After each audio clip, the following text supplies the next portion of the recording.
मेरे सामने मौजूद इस यूथ इजलास के अंदर आए हुए तमाम ही मेरे नौजवान साथी, बुजुर्ग हजरात,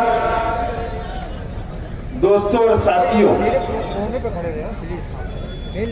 सबसे पहले मैं मालेगांव शहर के तमाम ही नौजवान साथियों का, इस प्रोग्राम के अंदर आए वो तमाम ही नौजवान साथियों का शुक्रिया अदा करता हूं कि आप लोगों ने अपना कीमती वक्त निकालकर इस यूथ इजलास को आपने कामयाब किया। मैं आपका बहुत बहुत शुक्रिया अदा करता हूं और वो तमाम ही नौजवान साथियों का भी शुक्रिया अदा करता हूं जिन लोगों ने इस इजलास को कामयाब बनाने के लिए मेहनत की, जद्दोजहद की, दावतनामा पहुंचाया। ऐसे तमाम ही नौजवान साथियों का भी मैं बहुत बहुत शुक्रिया अदा करता हूं।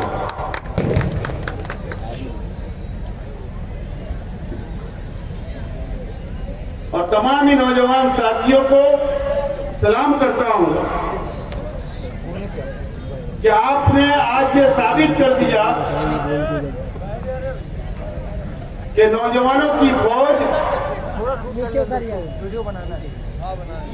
शेख रशीद साहब जब दुनिया में मौजूद थे उस वक्त भी आप साथ थे, और शेख रशीद साहब, खलील दादा आज दुनिया में हमारे साथ नहीं है, उसके बावजूद भी आप साथ हो।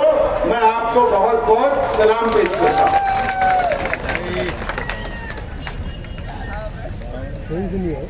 मेरे तमाम ही साथियों ने अपनी अपनी बातों को रखा और आपको आने वाले असेंबली इलेक्शन के ताल्लुक से और शहर के सियासी हालात के ऊपर अपनी अपनी बातों को मेरे साथियों ने रखा। सबसे पहले मैं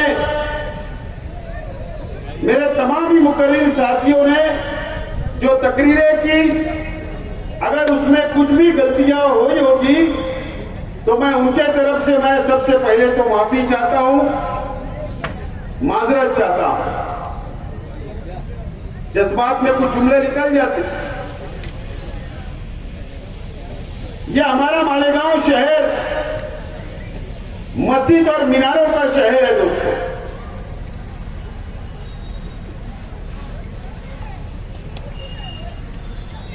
और अल्लाह का बहुत एहसान और करम है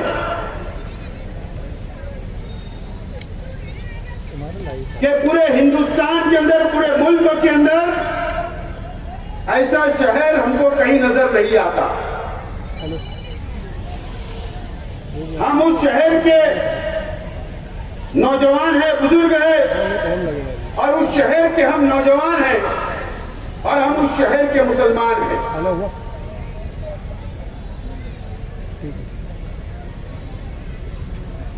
आज मैं आप लोगों से बहुत ज्यादा वक्त तो नहीं लूंगा, लेकिन आज आप लोगों को यहां बैठकर ये मालेगांव शहर, तारीखी शहर,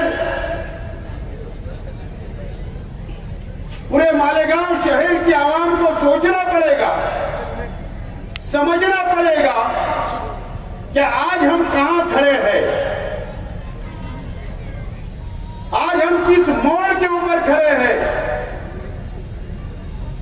हमारा मुस्तकबिल कहां है, हमारा शहर कहां जा रहा है, हमको कैसा बुज़दिल बनाया जा रहा है, हमको कैसा कमजोर बनाया जा रहा है। यह आज हम लोगों को सोचना है, समझना है और आने वाले दिनों के अंदर आपको फैसला करना है।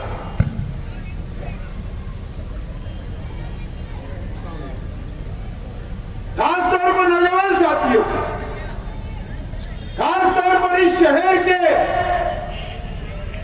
उलमाओं को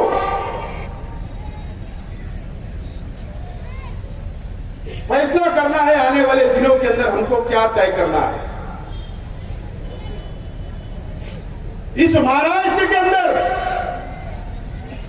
288 असेंबली के एमएलए चुनकर महाराष्ट्र की असेंबली के अंदर जाकर बैठते हैं दोस्तों।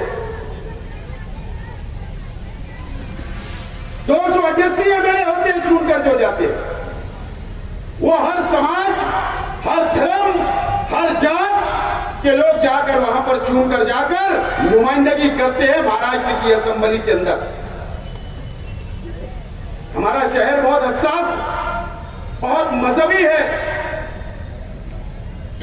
5 साल पहले 2019 में ये शहर ने एक फैसला किया, शहर के नौजवानों ने फैसला किया, शहर की मां बहनों ने फैसला किया, शहर के बुजुर्गों ने फैसला किया, शहर के उलमाओं ने फैसला किया कि एक आलिम, एक मुफ्ती शहर का एमएलए बनेगा और वो असेंबली के अंदर बैठेगा, शेख हसीना नहीं चलेगा। मैंने उस फैसले को मंजूर किया और आपके फैसले को सर आंखों पर लिया। 5 साल गुजर गए, अब वक्त आया है कि 5 साल का हिसाब आपको लेना है, ये शहर की आवाम को लेना है, ये शहर की मां बहनों को लेना है, ये शहर के बुजुर्गों को लेना है। अब आपको हिसाब लेने का वक्त आ गया है। ये वही शहर है जो हरा झंडा लेकर एमआईएम को सर पर बैठाने का काम 5 साल पहले शहर की आवाम ने किया था।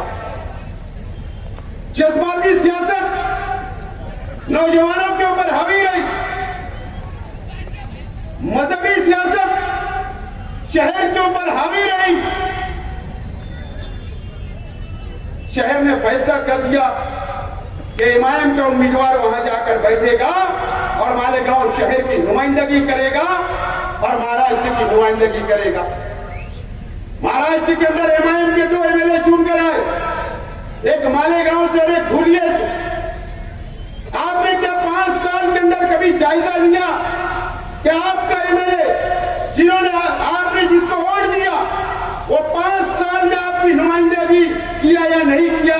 क्या आपने कभी फैसला किया? क्या कभी आपने सोचा? क्या कभी आपने देखा कि क्या मकसद से, क्या जिम्मेदारी आपने वहां सौंपी थी? क्या आपने कभी इसका जायजा लिया?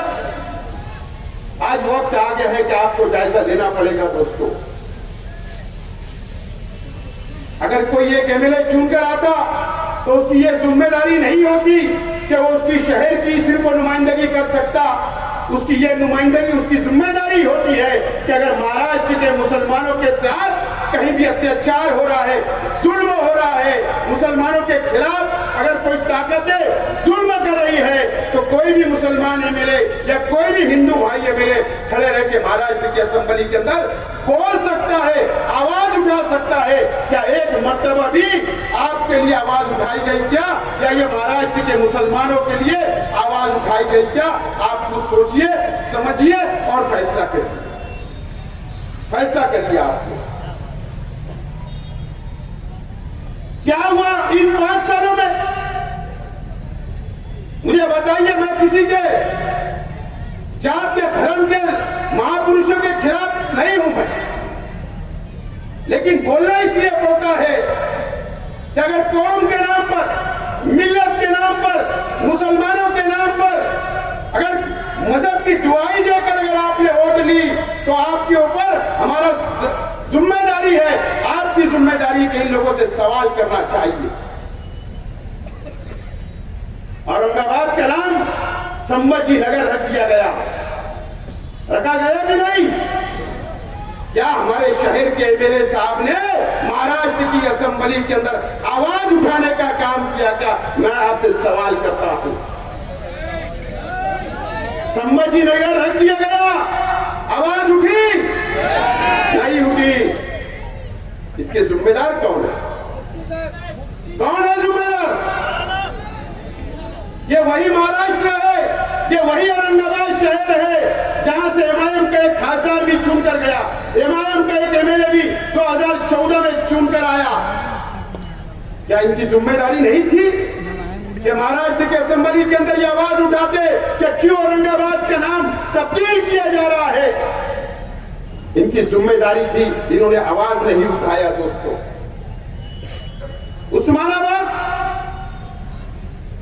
उस्मानाबाद जिला जो हम बोला करते थे, उस्मानाबाद का नाम भी इसी 5 सालों के अंदर बदलने का काम किया गया। धाराशिव नाम रख दिया गया उस्मानाबाद का। क्या यह महाराष्ट्र के अंदर 2 एमएलए चुनकर आए?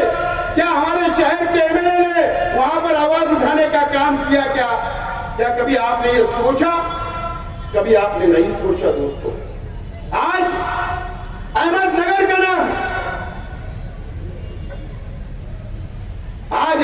का नाम तब्दील कर दिया गया। अहिल्याबाई होलकर के नाम से नाम रख दिया गया।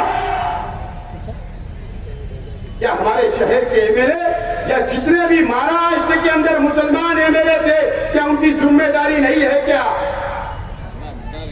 ये नौजवान आपको सोचना है, ये शहर के आवाम को सोचना है, किस लिए आपने वोट दिया? किस लिए आपने वोट दिया? बताइए मुझे आप। इन 5 सालों के अंदर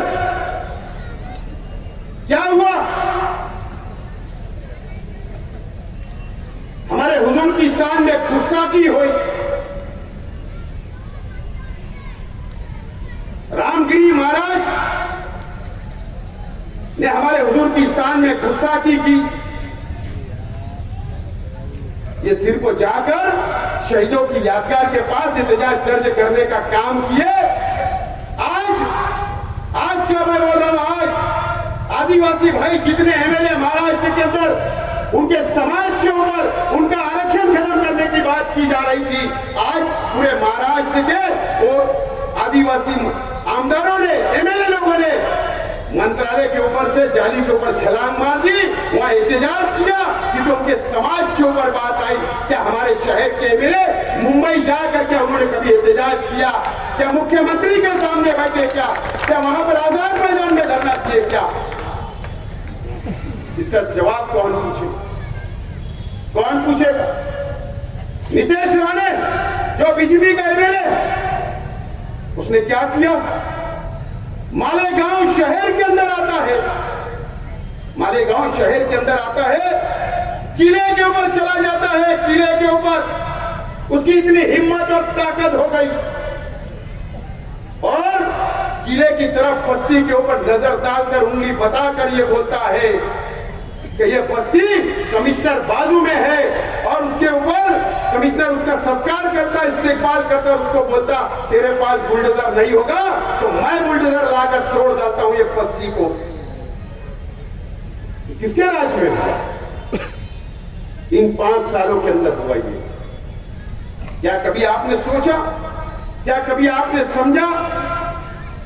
क्या आप हिसाब नहीं लोगे? क्या हुआ हमारे शहर के अंदर? कल की यात्रा का मैं बार बार बोल रहा हूं, मैं पहले ही बोलता हूं कि मैं किसी के धर्म के खिलाफ नहीं हूं, किसी के धर्म के खिलाफ मैं नहीं हूं, लेकिन कल की यात्रा के ऊपर ये 5 सालों के अंदर क्या हुआ मुझे बताइए। यही मंत्री दादा भूसे साहब, इनका लड़का आविष्कार भूसे, इनके कार्यकर्ताओं ने दरे गांव के पास में 5,000 10,000 लोगों का मजमा लगाकर कल की यात्रा को रमजान महीने के अंदर लेकर गए। शहर से तरावी की नमाज चल रही है, अफ्तार का वक्त हो रहा है, नंगा नाच करते गए। क्या एमएलए ने एक मुजम्मत की या धरना दिया या इनके खिलाफ मेमोरेंडम दिया? क्या ये फैसला आपको करना है। ये कभी ऐसा नहीं हुआ, 2 सालों से ऐसा हुआ। कब आप सवाल करोगे? ये शहर के अंदर हुआ, ये शहर के अंदर हुआ। दोस्तों, आज और साधु नरसिंह नंद ने आज हमारे हुजूर की शान में गुस्ताखी किया, वो नालायक ने, वो ढोंगी ने, मैं मुजम्मत करता हूं। मुझे बताओ, कभी महाराष्ट्र के अंदर हमारे हुजूर की शान में गुस्ताखी होगी, कभी यूपी के अंदर गुस्ताखी होगी, कभी महाराष्ट्र के अलग अलग शहरों के अंदर गुस्ताखी होगी, तो इसका जवाब कौन देगा? कौन देगा जवाब? ये जवाब देने की जिम्मेदारी ये मुल्क जमहूरी मुल्क है, या पार्लियामेंट के अंदर इसका जवाब दिया जाना चाहिए, या असेंबली के अंदर जवाब दिया जाना चाहिए।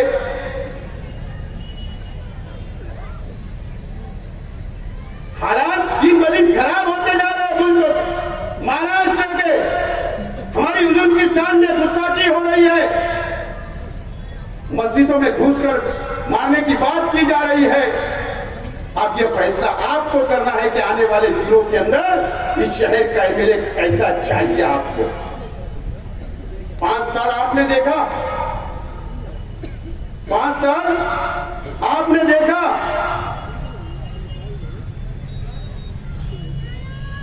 कि नाकाम शख्स साबित हुए मुफ्ती इस्माइल साहब। एक आवाज नहीं उठाई, लेकिन अब अगर ये ऐसे हराम के पिल्ले अगर हमारी हुजूर की शान में गुस्ताखी करेंगे, मस्जिद में घुसने की बात करेंगे, मुसलमानों पे मॉब लिंचिंग करेंगे, मुसलमानों को मारने का काम करेंगे, लहोजियात और लैंडजियात की बात करेंगे, तो कैसा एमएलए आपको चाहिए? आप फैसला करो। मैं तैयार हूं, मैं तैयार हूं। आप तैयार रहो, महाराष्ट्र के असेंबली के अंदर भेजो। कसम और खुदा और रसूल की, अगर किसने भी अगर महाराष्ट्र के अंदर घूमकर हमारे हुजूर की शान में गुस्ताखी की, अगर मारने की बात की, कसम खुदा की महाराष्ट्र असेंबली के अंदर ये शेख आसिफ हाथ छोड़ने भी नहीं डरेगा। कर लो फैसला, निकल जाओ गुस्ताखी से। तैयार हूं, मैं तैयार हूं। ना हमने कभी पहले डरे, ना आज डरे और ना कल डरने वाले। फैसला आपको करना है, शहर को करना। मुझे बताओ,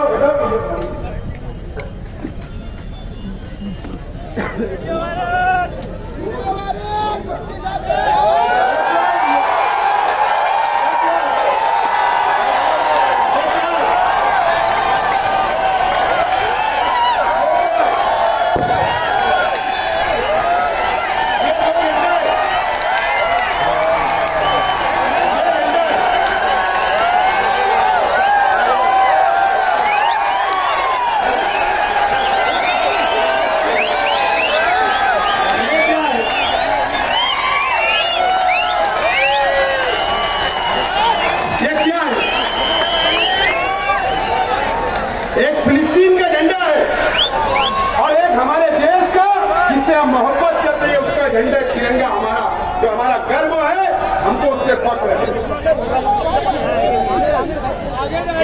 क्यों लहराया मैंने, क्यों लहराया यहाँ पर? इसलिए लहराया, मुझे कानून समझता है, कानून क्या हमारे देश की पॉलिसी, हमारे मुल्क की पॉलिसी फिलिस्तीन के साथ मोहब्बत वाली है, हमदर्दी वाली है। इसके लिए दोनों झंडा लाया हो, उस पर कोई कानूनी कार्रवाई नहीं हो सकती। अगर उस पर कानूनी कार्रवाई करना है, पुलिस को केस करना है, अगर सेंट्रल गवर्नमेंट को केस करना है, तो पहले अपनी पॉलिसी तब्दील करो। यह शेख आसिफ को होता है। उसके बाद मेरे ऊपर कार्रवाई करना। लेकिन क्या हुआ मुझे बताओ? वो वीडियो राष्ट्र में सुन के जाना, क्या हुआ ये शहर के अंदर, क्या हुआ मुझे बताओ। मेरा आपसे सवाल है नौजवानों, हम दुआएं करते अल्लाह से, अल्लाह ताला फिलिस्तीनियों की मदद करे, मस्जिद अक्सा के लिए दुआएं करते,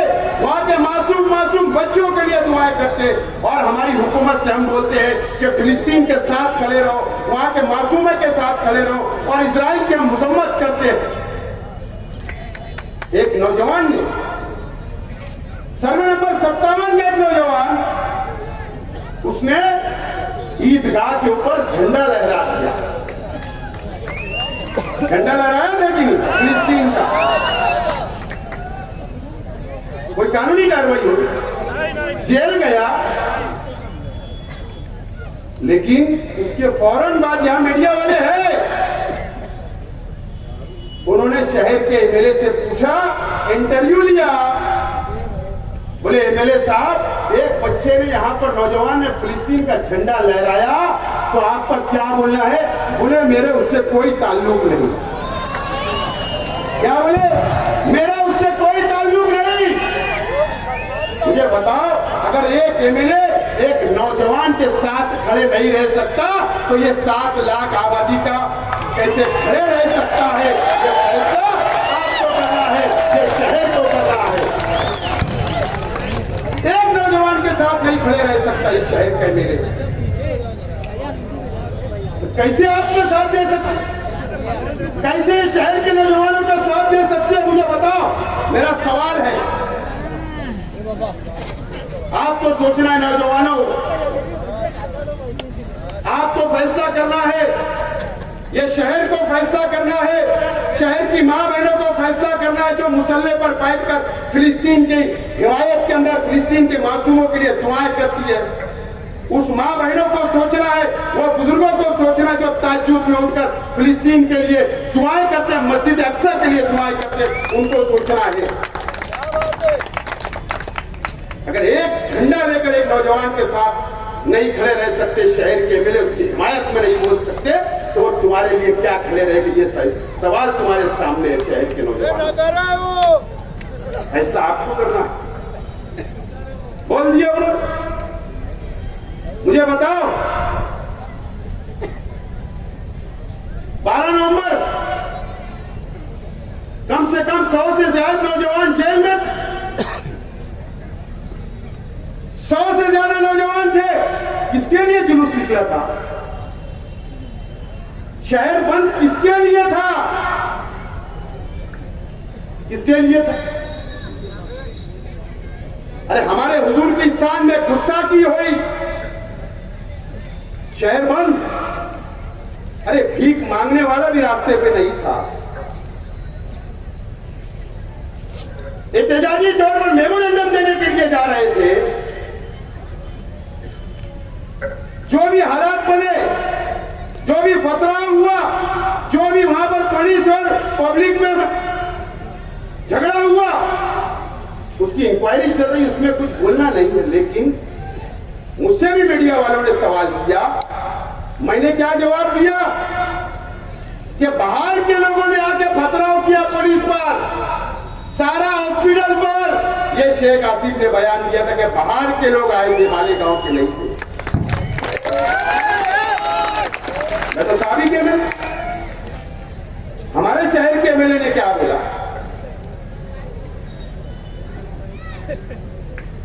शहीद अब्दुल हमीद रोड के नौजवान, एक पार्टी के नौजवान, अज्जू लहसन वाला एक पार्टी का जिम्मेदार, बोले नशा कुत्ता गोली खिलाकर वहां पर प्लानिंग के साथ वहां पर बोले पत्थर रखे गए थे ब्रिज के नीचे, और एक प्लानिंग के साथ ये 12 नवंबर की घटना की गई। बोले इस तरीके का बयान ये शहर के एमएलए ने लोकल मीडिया पे नहीं, इंडिया टीवी के ऊपर रजत शर्मा के चैनल के ऊपर इंटरव्यू दिया गया। पूरे हिंदुस्तान के अंदर हमारे शहर के नौजवानों को बदनाम करने का काम किया गया, और वो जेलों के अंदर गए, 1-1 साल जमानत नहीं हुई। हमारे नौजवानों को फंसा दिया, बदनाम करके कुत्ता गोली का आदि बना दिया, फंसाने का काम किया, पुलिस को जगह दी कि घुसो, चलो डालो इनको जेल में, जुल्म करो।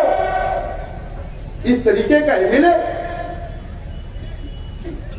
ये एमएलए, ये नुमाइंदा, ये शहर को चाहिए, ये शहर के नौजवानों को चाहिए कि फैसला अब आप लोगों को करना है।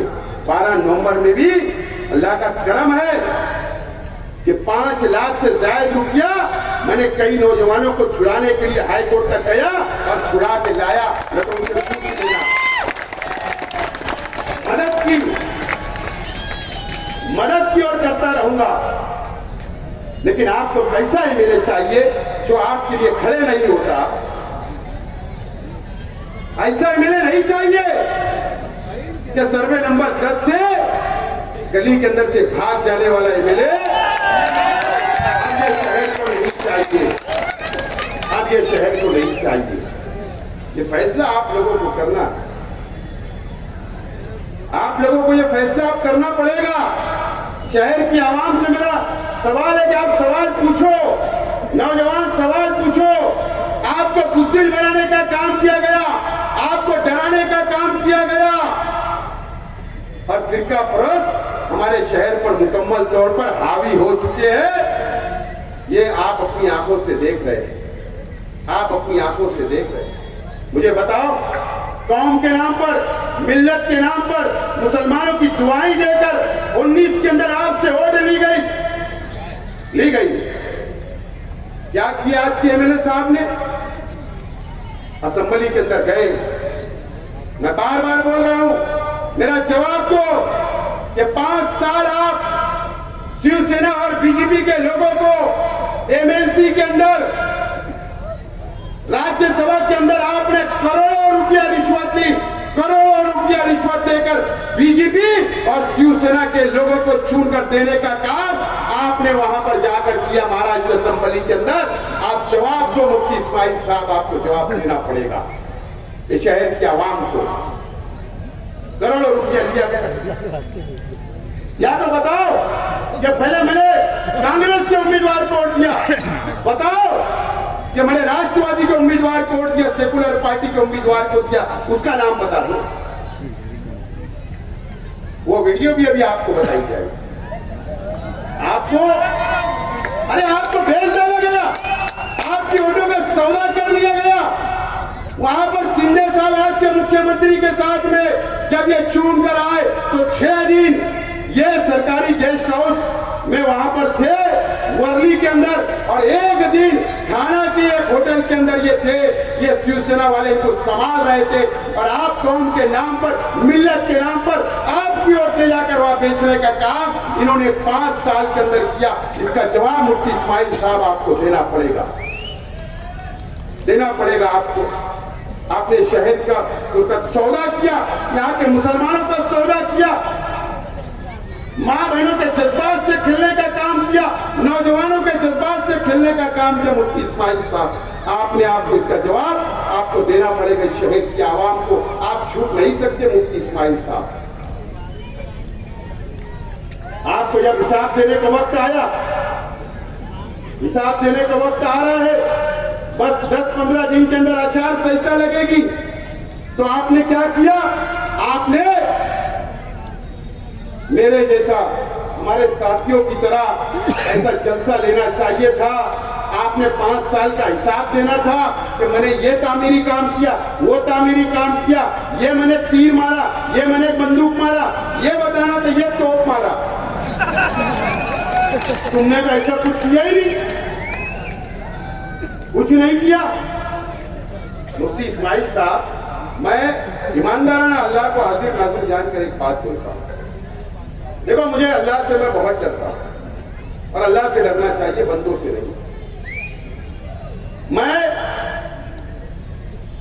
जहां पर मैं तबलीगी जमात की इज्जत करता हूं, मैं जमीयतुल उलमा की इज्जत करता हूं, मैं सुन्नी जमात की इज्जत करता हूं, मैं अहले हदीस जमात की इज्जत करता हूं, मैं तमाम ही मसलक पर बहुत इज्जत करता हूं और करता रहूंगा। उलमाओं की बहुत इज्जत करता और करता रहूंगा, इसके अंदर कोई दो राय नहीं, कोई दो राय नहीं। और मुझे सबूत देने की कोई जरूरत नहीं है मुफ्ती इस्माइल साहब। अभी वीडियो ये नौजवान जो उस वक्त 15 साल के थे, 14 साल के थे, अल्लाह का करम आज 20 साल के बैठे वो वीडियो देखेंगे, वो वीडियो देखेंगे। ये शेख आसिफ जब 14 में छूट कर आया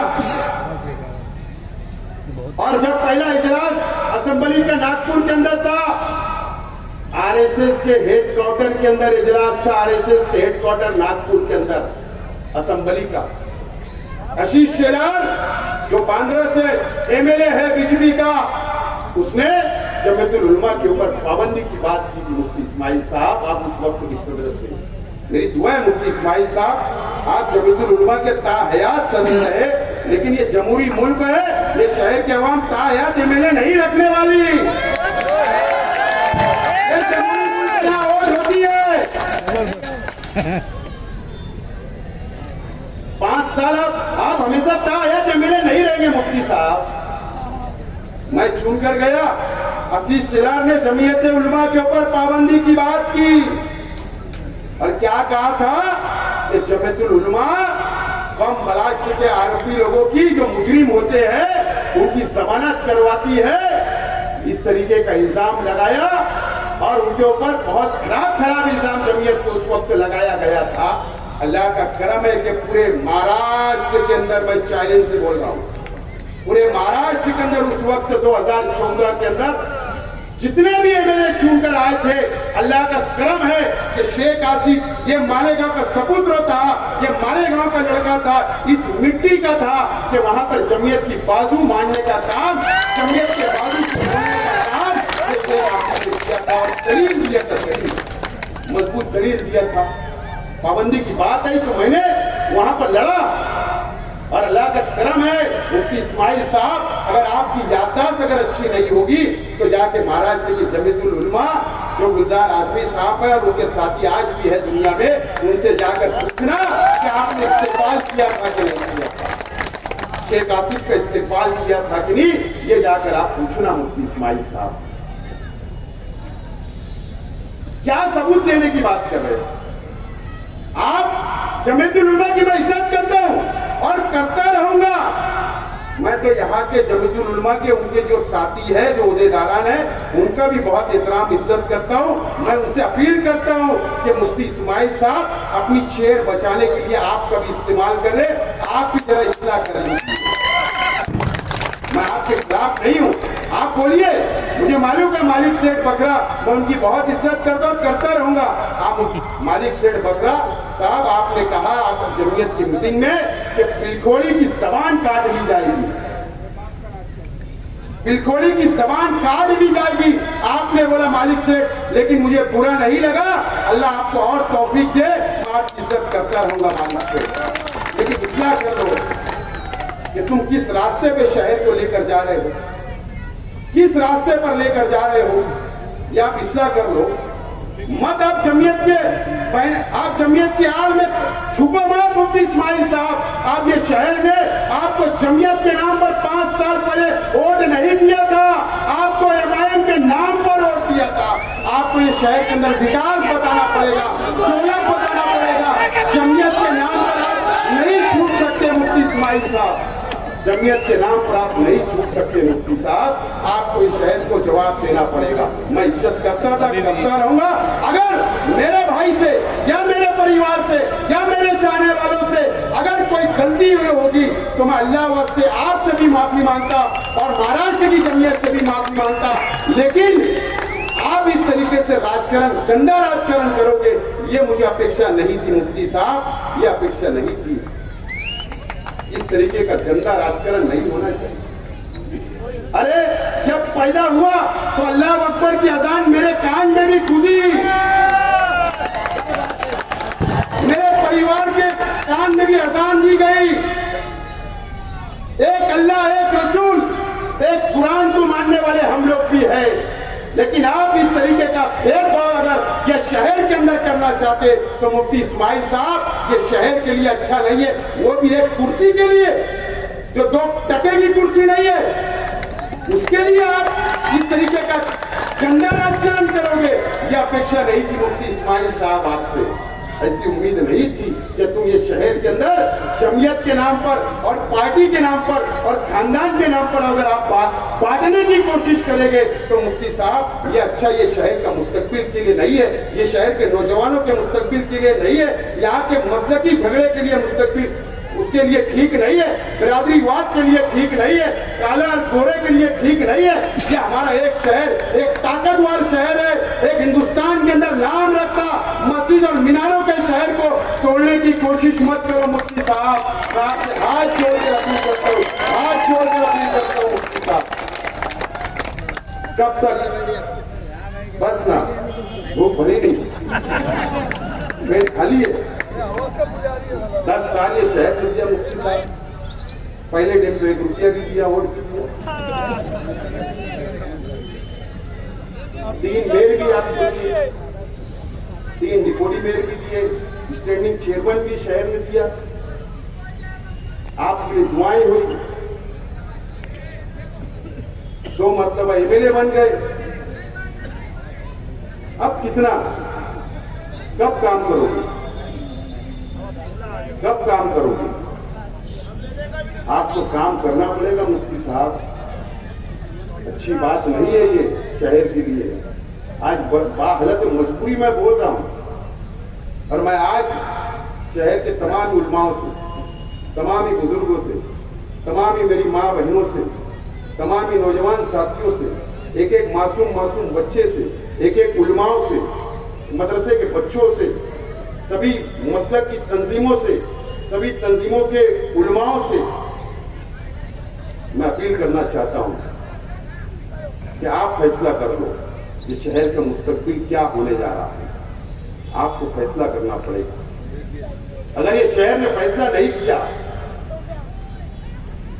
सर जोड़कर नहीं बैठे, तो ये शहर को अपनी जाति मुफाद के लिए कुछ लोग बर्बाद करना चाहते हैं, बर्बाद करना चाहते हैं।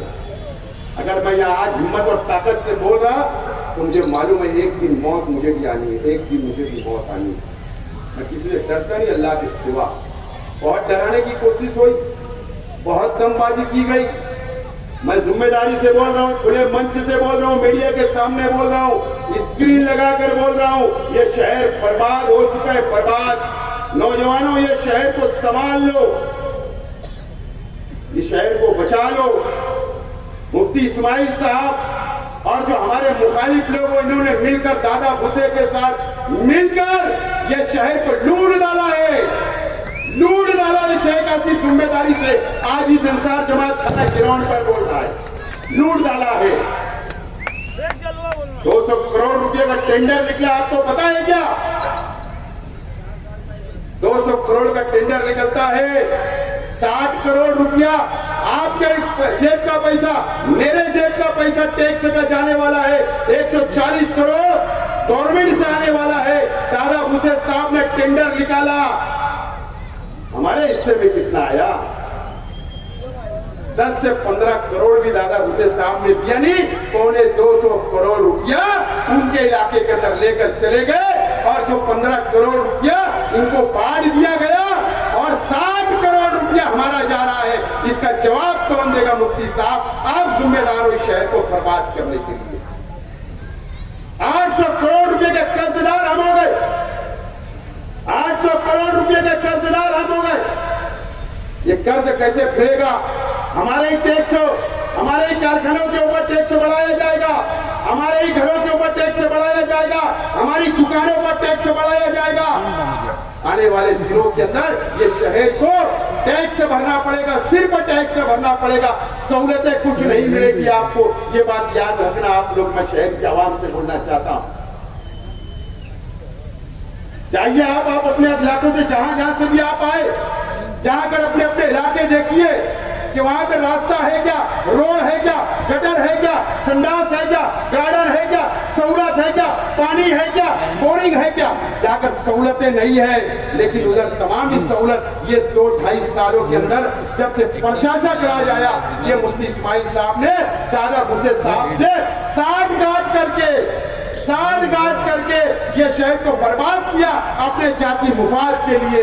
और उनके साथ जो आज लोग घूम रहे हैं, जो उनके गठबंधन में है, ये भी उसके जिम्मेदार है। मैं पंटरों का नाम नहीं लेना चाहता, मैं पंटरों का नाम नहीं लेना चाहता आज, लेकिन ये सब जिम्मेदार है। ये नौजवान, ये शहर की आवाम, आपको ये शहर को बचाना है। मेरा क्या होगा? कुछ नहीं,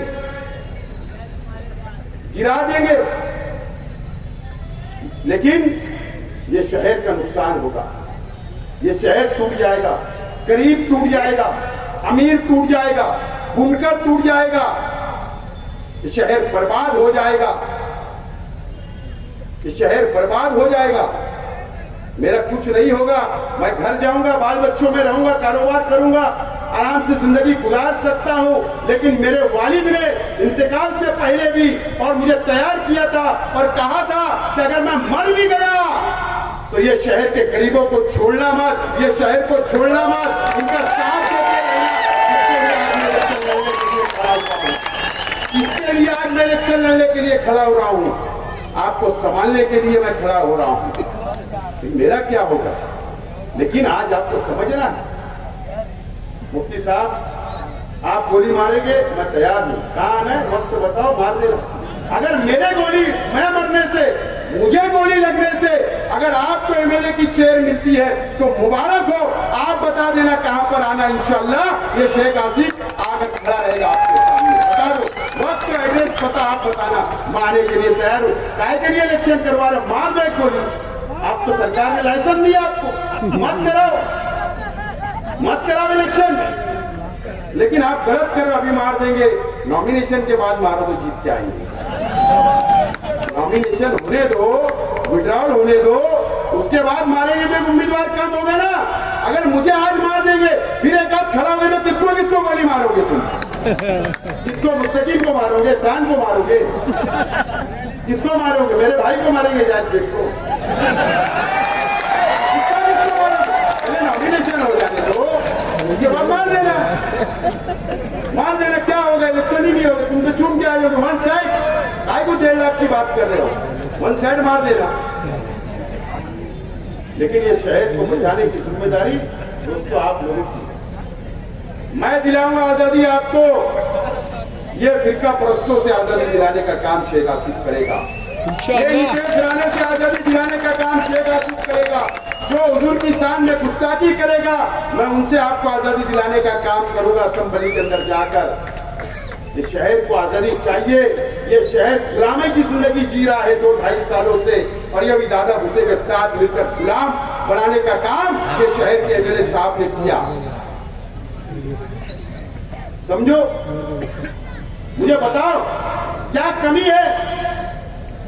सोलार अगर मैंने मंजूर किया, 110 मसाजिद का, मदरसे का सोलार सिस्टम अगर 5 करोड़ रुपया लाकर मैंने अगर मंजूर करवाया तो तुमको वो भी तकलीफ हो गई?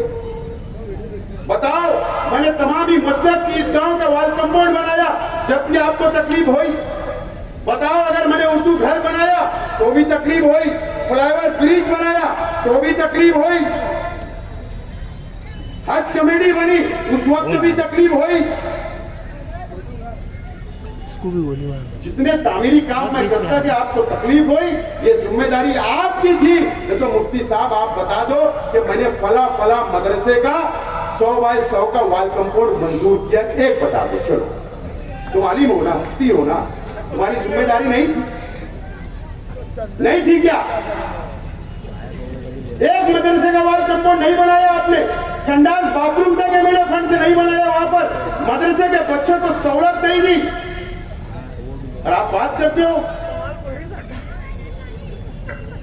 एक बताइए आप मुझे, आपने कहां काम किया हमको पता है, और कहां नहीं किया, और कहां पर डुप्लीकेट बिल निकला। थोड़ा रुकिए, इलेक्शन अभी बाकी है, अभी बहुत मटेरियल तुम्हारा आने वाला है बाहर, बहुत मटेरियल आएगा मुफ्ती इस्माइल साहब, बहुत मटेरियल आने वाला है। जिम्मेदारी थी कि नहीं मदरसे का वाल कंपाउंड करना, संडास बाथरूम बनाना, उलमा को सहूलत देना, उलमा के लिए कुछ स्कीम लाना, मदरसे के बच्चों के लिए किताबें देना, कम से कम अरबी तुम लाइब्रेरी बना सकते थे उनके लिए, मैंने किताबें दी थी, आप मदरसे के बच्चों को लाइब्रेरी बनाते, शेख आसिफ तुम्हारा इस्तेकबाल तो करता। उलमाओं से मैं बोलता हूँ, सोचिए आप क्या आपके मदरसे के बच्चों को उन्होंने उर्दू अरबी लाइब्रेरी बनाकर दी क्या? किताबें दी क्या? दीनी किताबें दी क्या? कि बड़ी लाइब्रेरी उन्होंने शहर में बनाई क्या? कि उलमाओं की वहां बुक्स रखी है, किताबें रखी है, कि हमारे बच्चे इस्लाम की कुर्बानियां याद करेंगे, पढ़ेंगे। एक लाइब्रेरी बताओ, लेकिन आपने वो भी नहीं किया। सिर्फ झूठ झूठ झूठ की सियासत आपने 5 साल की, और अभी तक आप करते आ रहे हो। ठीक है, मेरे वालिद गरीब थे, हमारा खानदान गरीब था, फटी कमीज पर आए, मेहनत की, मजदूरी की, आगे बढ़े। जिस हाल में भी यह किताब खुली है, मुफ्ती साहब, मैं आपको ये नहीं बोलना चाहता हूं कि आप कौन सी हीरो आडा पे घूमते थे। मैं ये नहीं आपसे सवाल करूंगा कि आप मौसमपुर में कौन से फीडर के पास बनाते थे। मैं क्या किले वाले अच्छी तरह का जानते। शुरू करूंगा तो मैं अहमदनगर तक चला जाऊंगा, खरड़ी तक चला जाऊंगा, जा सकता कहां कहां पर फिर सब माल फंसा है बता सकता। अब तुम्हारे तो असर रसूख है, मेरे ऊपर ईडी की कार्रवाई करा लो, मेरे ऊपर सीबीआई की करा लो, मेरे ऊपर एनआई की करा लो, तैयार हूं। जेल जाने कौन डरा मुफ्ती साहब। आपने हमेशा इस शहर के सियासी लोगों के बच्चों की कुर्बानियां ली, आपके बच्चों की कुर्बानियां कभी नहीं दी मुफ्ती साहब। आप बताओ, तुम्हारे बच्चों के ऊपर एक सादा एनसी हुआ था, सादा एक एनसी चैप्टर बनी क्या? जाकर मांडीवाल के बराबर तुम धरने में बैठते, शेख आसिफ को अटक करो, इसको अटक करो, उसको अटक करो, इसके बच्चों को करो, इसको बच्चे पे करो, ये बराबर करते, लेकिन अपने बच्चों के ऊपर एक सादी एनसी भी नहीं बनने देते। जरा जेल भेजो, जब समझ में आएगा कितनी तकलीफ होती। लेकिन अल्लाह का करम है, शेख रशीद साहब ने हमको सिखा के गए कि अंदर क्या रहना, बाहर क्या रहना, कोई टेंशन नहीं, सब सीखे हमें। तुम डराओ मत कि बोले खुशखबरी मिलने वाली है किले की मीटिंग में, 2 लोग इनके घर के जाएंगे। अरे 8 दिन हो गए, मैं समझा 2 दिन में पुलिस आएगी, 3 दिन में आएगी, 4 दिन में, 5 दिन, 6 दिन, 7 दिन, अरे आज 8वां दिन हो गया, पुलिस ही नहीं आई। तब भेज रहे, मैं भी इंतजार कर रहा हूँ किसको तुम जेल में डालना चाहते। दोस्तों, मैं जब से प्रचार शुरू किया 2 महीने से प्रचार शुरू किया, मैं एक बात बोल रहा हूं, मास्टर स्ट्रोक बोल रहा हूं कि नहीं, मास्टर स्ट्रोक की बात बोल रहा हूं। मेरे साथी लोग से भी मैं माफी चाहता हूं, मैं इनको भी नहीं बता रहा, ये भी परेशान है बहुत, लेकिन उनको इतना भरोसा है, आपको इतना भरोसा है कि जो भी मास्टर स्ट्रोक शेख आसिफ खेलेगा वो कामयाब होगा, इतना भरोसा है मुझे। लेकिन अब ज्यादा इंतजार नहीं कराऊंगा, ज्यादा इंतजार नहीं कराऊंगा। आज कितनी तारीख है?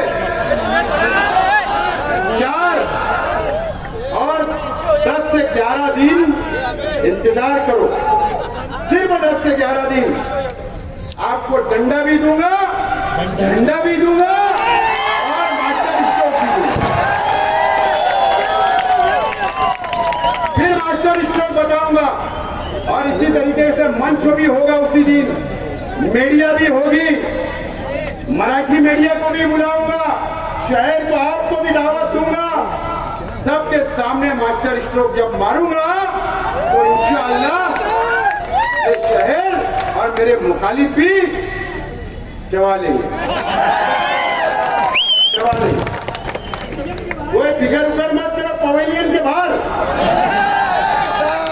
पवेलियन के बाहर इंशाअल्लाह जाएगा, फिगर करो मत। लेकिन ये शेख आसिफ आपसे वादा कर रहा है आज कि आपको धोखा नहीं दूंगा, आपकी नुमाइंदगी करूंगा, बीजेपी के साथ नहीं बैठूंगा, फिरका परस्त पार्टियों के साथ नहीं बैठूंगा, आपका सौदा नहीं करूंगा, कौम के लिए लड़ूंगा,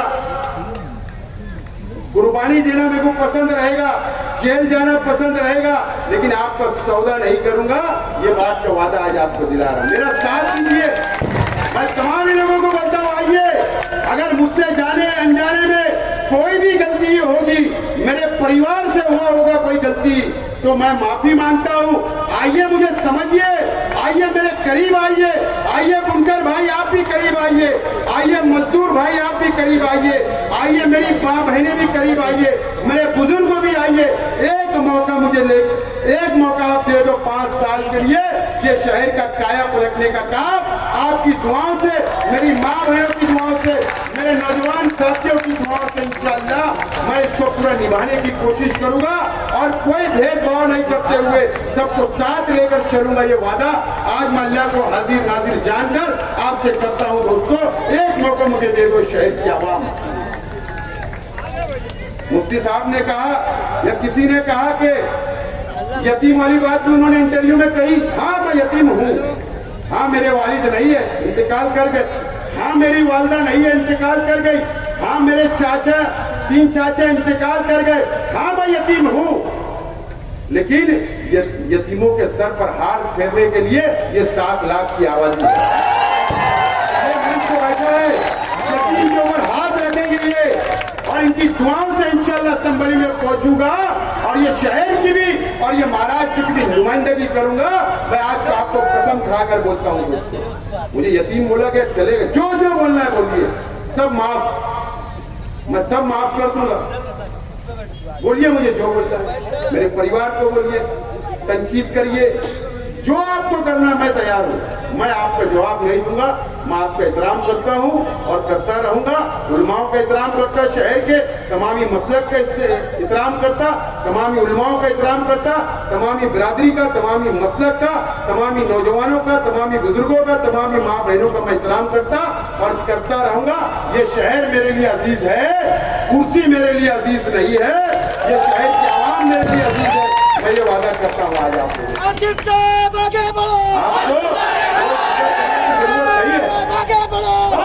लेकिन यहाँ से उठने के बाद आप जाइए, आज रात जायजा लीजिए अपना, सोचिए 5 साल पहले हमने किसको वोट दिया, वो शख्स ने 5 साल में क्या किया।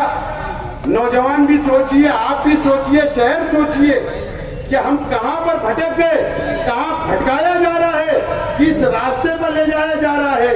ये संजीदगी से ये शहर को आप सोचना पड़ेगा। आपको इस्तेमाल किया जा रहा है, ये शहर को इस्तेमाल किया जा रहा है, ये शहर के नौजवानों को इस्तेमाल किया जा रहा है, ये शहर को गलत रास्ता बताने की कोशिश की जा रही है। मैं बुजुर्गों से कहूंगा कि आपके नौजवान जो है वो उन लोगों को भी भटकाने के लिए गलत रास्ते पे ले जाने का काम ये शहर में हो रहा है, तोड़ने का काम, लड़ाने का काम हो रहा है, बदनाम करने का काम हो रहा है। आप अपने बच्चों को भी संभालिए, उनका भी मुस्तकबिल बनाने का सोचिए और आप भी इत्मीनान से सोचिए। शेख आसिफ गलत है, चौराहे के ऊपर आऊंगा, गलची पकड़ के, कालर पकड़ के पूछना कि तूने गलत बोला, मैं माफी मांग लूंगा, लेकिन मैं गलत नहीं बोलता हूँ, सच बोलता हूँ। दिख रहा है बोल रहा हूँ, समझ रहा है बोल रहा हूँ। शहर के हालात कहा जा रहे हैं, समझ रहा है मुझको। फिरका परस्ती बढ़ रही है, मजीद बढ़ेगी, बढ़ती जाएगी। ये तमाम चीजें कौन संभालेगा? ये तो हाथ उठा ले रहे, ये कौन सी बात है? एक नौजवान के साथ नहीं खड़े रह रहे, ये शहर के लिए हाथ उठा लेंगे। बकरीद का टाइम आता, ये चले जाते, जाना चाहिए, अल्लाह उनका हज कबूल करे, मुझे उससे कोई बात नहीं है। कम से कम प्रशासन की मीटिंग लेकर जाना, बोलते एक दिन कुर्बानी बढ़ा लो, ये कौन सी बात? समक शेर वालों को बोले एक दिन बढ़ा लो, इस तरीके का है मेरे, ये शहर को मिला। समझना चाहिए हम मुसलमान हैं, हमारे फराइज है, हमारी भी शरीयत है, हमारा भी दीन है, हम भी इस्लाम को मानने वाले हैं, हम दीन को मानने वाले हैं, एक अल्लाह एक रसूल को मानने वाले हैं। हुजूर की तालीमात हमारे अपने पास है, कुरान ने हमको सिखाया है, रास्ता बताया है।